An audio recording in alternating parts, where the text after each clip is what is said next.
Assalamualaikum warahmatullahi wabarakatuh. Yang terhormat Ibu Ratna Franti Nur Halim, SKM MPH, dan teman-teman saya yang saya banggakan.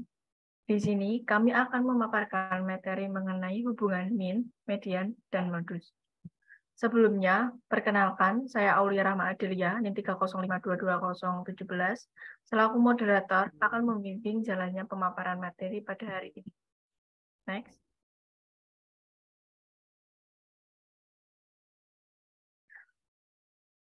Adapun anggota kelompok saya yang pertama yaitu Devita Diva Putri Ertanto, yaitu NIM 305222022.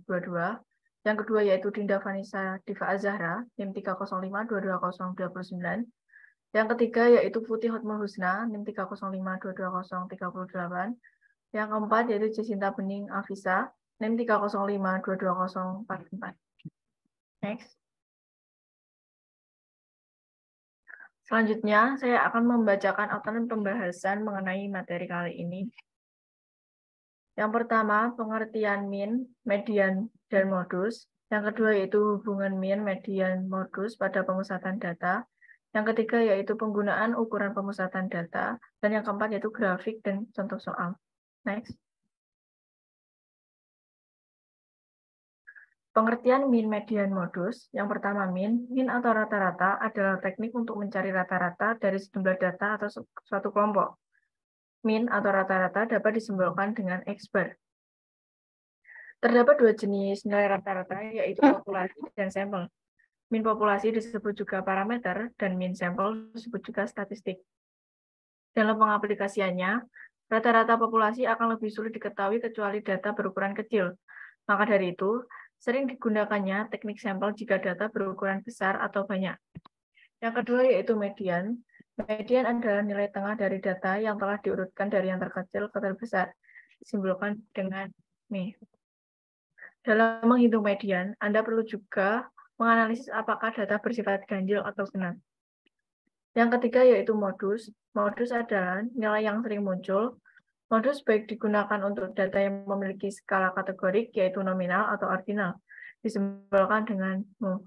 Selanjutnya akan dibacakan oleh rekan saya.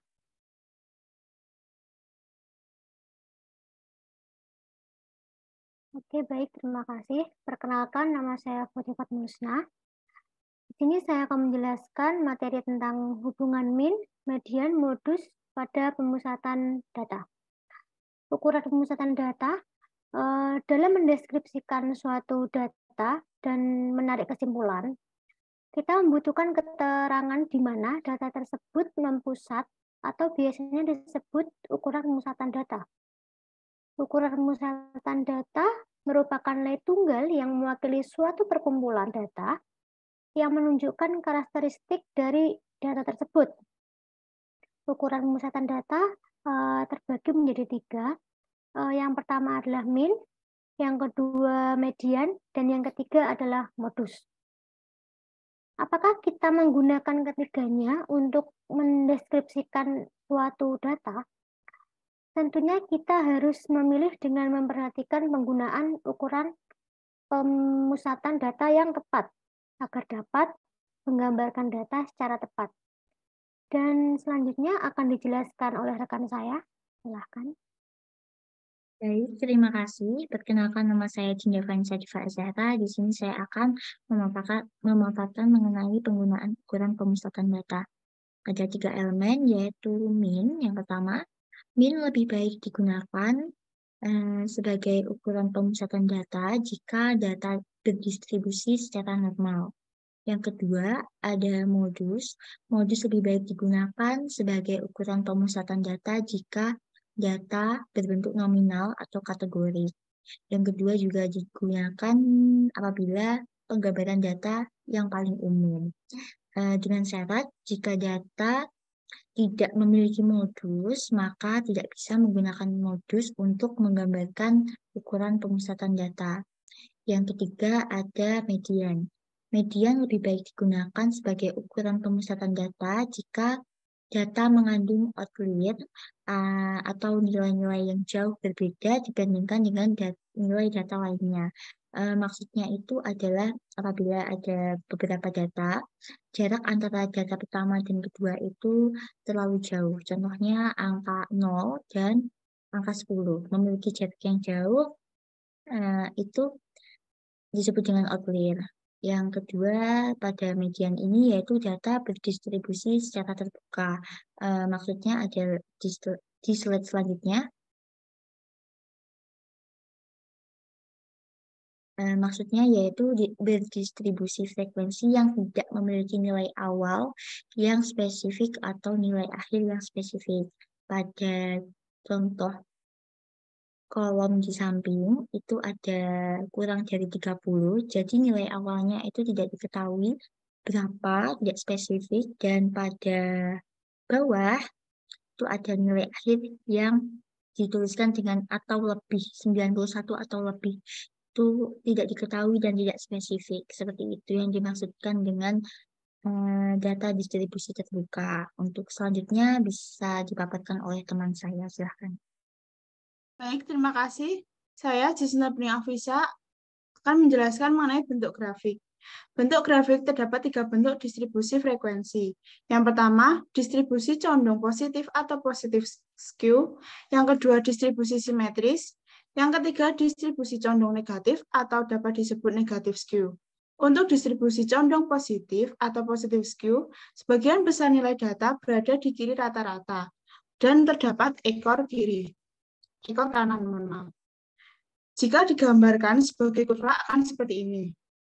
Datanya, kurva condong ke kanan disebabkan terdapat nilai ekstrim yang sangat besar sehingga nilai min lebih besar daripada median dan modus. Jadi, min berada di kanan median dan modus berada di kiri median. Atau dapat dituliskan, median kurang dari min dan median lebih dari modus. Untuk yang kedua, distribusi simetris. Dalam distribusi simetris, nilai-nilai data didistribusikan secara merata ke kedua sisi rata-rata. Jika digambarkan dalam bentuk kurva, maka akan tergambar kurva mulus yang berbentuk lonceng. Selain itu, jika distribusinya median, modusnya sama, dan berada di pusat dari distribusi, maka pada distribusi simetris ini dapat dituliskan bahwa X bar atau min sama dengan median sama dengan modus. Untuk yang ketiga, distribusi condong negatif atau negatif skew. Pada distribusi ini, bagian nilai data berada di kanan rata-rata atau kelompok ujung atas distribusi dan terdapat ekor kiri. Nah ini. Dan jika digambarkan sebagai kurva akan terlihat seperti ini. Jadi nilai datanya berada di kanan rata-rata atau kelompok atas distribusi.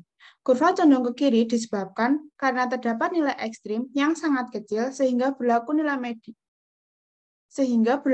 min lebih kecil dari median dan modus. Jadi min berada di kiri median dan modus berada di kanan median.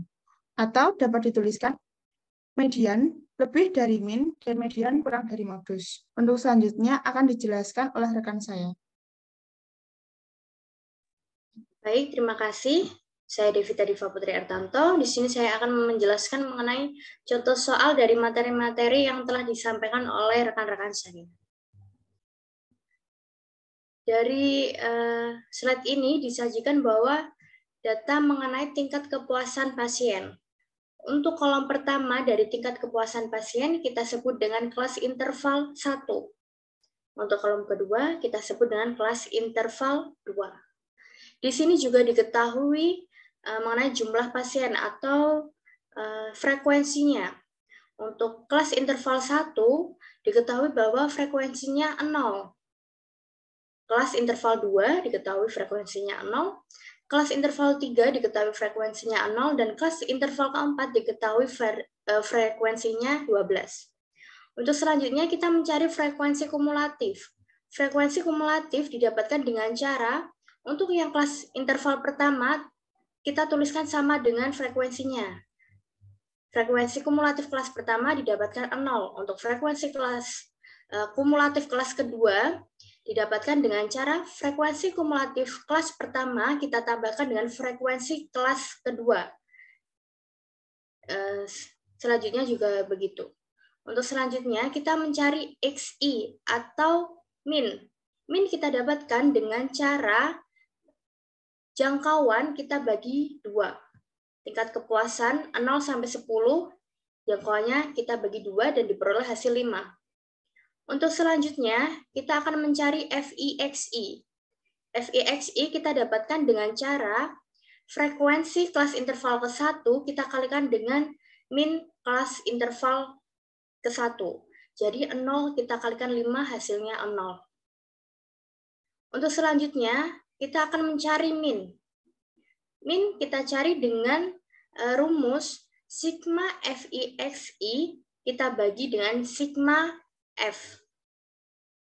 Jadi total dari FIXI 5.610 kita bagikan dengan total dari frekuensi. Kita bagi 100 didapatkan nilai 56,1. Untuk selanjutnya kita akan mencari median.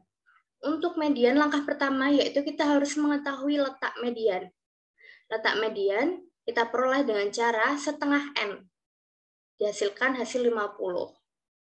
Setelah itu rumusnya untuk median tepi bawah kita tambahkan dengan setengah N dikurangi frekuensi kumulatif sebelum median, kita bagi dengan frekuensi median dan dikali jangkauan atau P. Nanti akan dihasilkan nilai 54,29. Untuk selanjutnya kita mencari modus. Modus kita harus mengetahui letak modus. Letak modus dapat diketahui dengan cara kita cari frekuensi yang paling banyak, jumlah pasien yang paling banyak. Rumusnya modus yaitu tepi bawah kita tambahkan dengan D1 dibagi D1 ditambah D2 dikali P. Nanti akan muncul hasil 51,67. Dari hubungan mean, median, dan modus akan tergambarkan grafik seperti di samping. Grafiknya merupakan grafik negatif skew, yaitu yang lebih condong ke kiri. Seperti itu. Selanjutnya, saya akan kembalikan kepada moderator. Terima kasih.